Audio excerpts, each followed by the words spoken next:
Today's video was not the video that I had planned to put out, so that's why it's coming out a little bit late.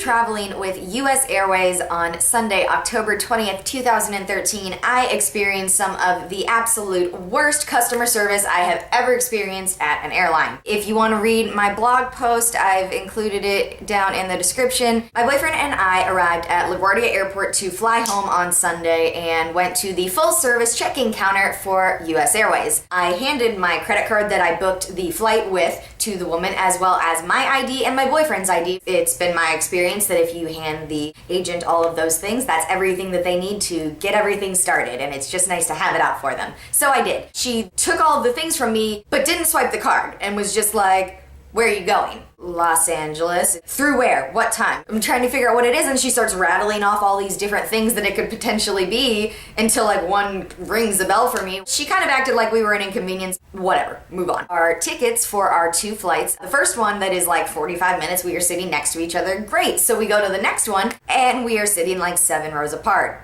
on our 6-hour flight from Philadelphia to Los Angeles. This would be a good point in time to let everyone know, who doesn't, that I have been diagnosed with an anxiety disorder. It is something that I have been dealing with for several years.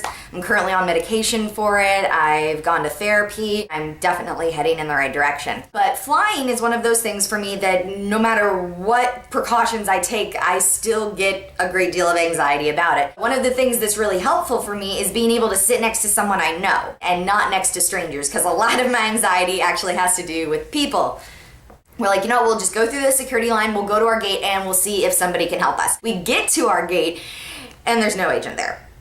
Okay, I guess we should continue down the terminal and try and find a gate where there's an agent and we can ask where customer services is. We walk down the terminal, and every single gate does not have any agents at it, except one, and there were 2 female agents standing there. I waited in line because they were helping another gentleman in front of me, and then one of the women needed to make an announcement over the loudspeaker, so I waited patiently while she did that as well, because there was no point in me trying to talk to her while she was making an announcement. The other woman walked away to go do something else. The woman that had been on the intercom then turned her back to me. I waited a few more minutes before being like, "Excuse me, ma'am, can I ask you a question?" She looks over her shoulder, doesn't even turn her body, lowers her eyelids, purses her lips, cocks her head. "Can I help you?" "No, thanks, that's okay. I'll just ask someone else." She doesn't want to answer my question, and I don't want any further negative interactions. As I was walking away, she said, "Have a nice day," in a tone that implied she did not want me to have a nice day. I go back up to the US Airways club and ask the guy in there if he could point me in the direction of customer services. He was super helpful and was able to tell me that I needed to go back the way I came, further past the gate I'd just been at, and then the customer services desk would be on my left. Get over to customer services. There is no one there. Long desk, 4 chairs, 4 computers, all empty, no one anywhere in sight, no press this button for assistance, nothing like that.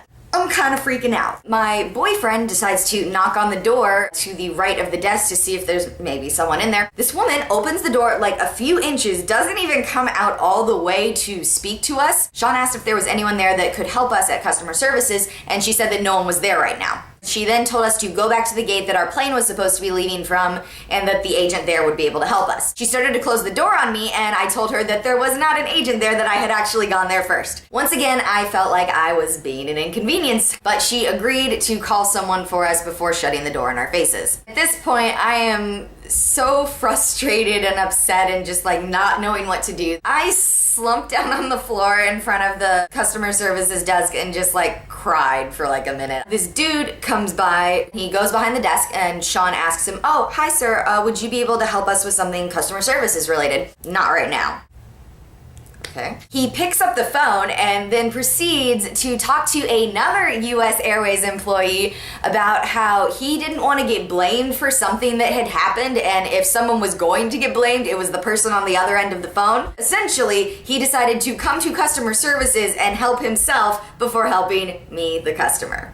Good. Okay, how can I help you? We hand him our tickets, we explain our problem to him, and he's like, oh yeah, definitely, I can help you with that. And we're like, thank you so much. We really appreciate it. He tells us that the flight that we were on from Philadelphia to Los Angeles was completely booked. Okay, I get that. I'm kind of confused about the fact that like I bought the 2 tickets in the same order and we weren't like automatically seated together. Like, how does that work? Because I was legitimately curious. He began looking for every reason why it was my fault. I ordered the tickets 13 days before. I used a website that gave me a cheaper rate. There really wasn't anything they could do. Rude and frustrating, but not a big, huge problem. When he informed us that there was nothing he could do, I mentioned my anxiety disorder to him. This guy's suggestion to me was that once I got on the plane, I could actually ask all of the people around me and around my boyfriend if they would be willing to switch with one of us because I have anxiety. Here's my issue with that. People make me anxious. The reason that I want to sit next to someone that I know on the plane is because the idea, the thought of sitting next to complete strangers gives me heart palpitations. And it's nothing against the people, it's just they make me nervous. What he was asking me to do was essentially talk to people that I don't know, admit to them that I have an anxiety disorder, and inform them that they need to move for me because of that. Those are not things that I am comfortable with doing at all. Which is why I went to customer services. Why would you ask a person with anxiety to do that? It doesn't make any sense to me. I asked, so there's nothing you can really do? Just to clarify that we had kind of exhausted all the options. Well, if it's that bad, I guess you'll just have to book another flight. Okay, all right. I was okay until that point. I was frustrated. I felt like I had been treated rudely by several other US Airways employees up until that point. But that was kind of like the straw that broke the camel's back. Oh, well, if it's that bad, as if I was making it up. His response was just absolutely ridiculous. I felt so degraded and so embarrassed for having shared that I have an anxiety disorder. When I first was diagnosed, I was really, really nervous to talk to anyone about it or tell anyone about it, including my family. I kept it very, very quiet because I was so afraid of how people would treat me and how people would look at me if I told them that I have an anxiety disorder. Over the years, I've really worked to become more comfortable talking about it, and this whole situation made me feel ashamed for having anxiety. And that's not something that I should ever be made to feel, and I don't think that it's something that anyone else should be made to feel either. All I can talk about, obviously, is my experience. My experience was that if you disclose to a US Airways employee that you legitimately need accommodations due to your mental illness, they're not gonna believe you. After interacting with that guy at customer services, I went on a little Twitter tirade against US Airways, during which they never apologized to me. Actually, no, let me rephrase that. The one time that they did kind of apologize, it was after several tweets when I said that I had felt that I had been discriminated against for having a mental illness. That got their attention a little bit. At CandidCrandell, we expect our agents to be courteous and helpful. I apologize if this was not your experience. KP. If? That's not an apology. They literally, on their Twitter feed, are still discrediting my experience. It's not as if US Airways is incapable of saying they're sorry. Here are some things that they have apologized to people for on Twitter. At US Airways, the only thing worse than no Wi-Fi is Wi-Fi that is promised but not working. So much for getting work done on my flight. Frowny face. Elena, sorry for the frustration. For issues with Wi-Fi, please contact gogoair.com. Hey, at US Airways, fix your computer systems. Your Star Alliance Gold members are suffering because status can't be found. #fail. I'm sorry for your frustration, Edward. Please follow and DM your confirmation code for assistance. I'm happy to take a look.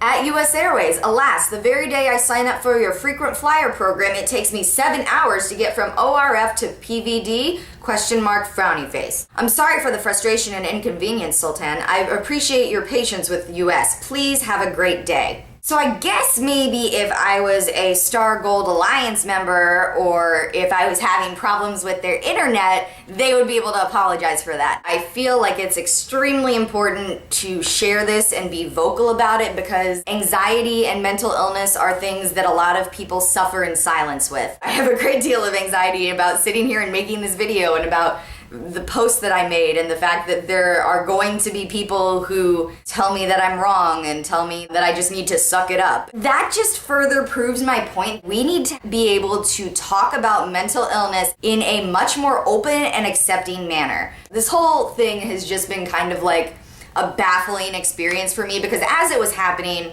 I just couldn't process that someone would say that to me and that someone would think that that was an acceptable response. I'm making this video and I posted the entry that I did to stand up and say that this is not okay. If you don't say anything, nothing will change. Unfortunately, I have to fly with them again in less than 2 weeks for another friend's wedding, but I can assure you that that will be my last time flying with them. Let me know down in the comments if you have ever experienced something like this. I would love to hear about it. If you don't already, you can follow me on Twitter, Tumblr, Instagram, and Blogspot, username CandidCrandell. I put out videos every Tuesday and Thursday on my channel, so make sure you subscribe so you don't miss any of them. Thank you guys so much for watching, and I will see you on Thursday. Bye.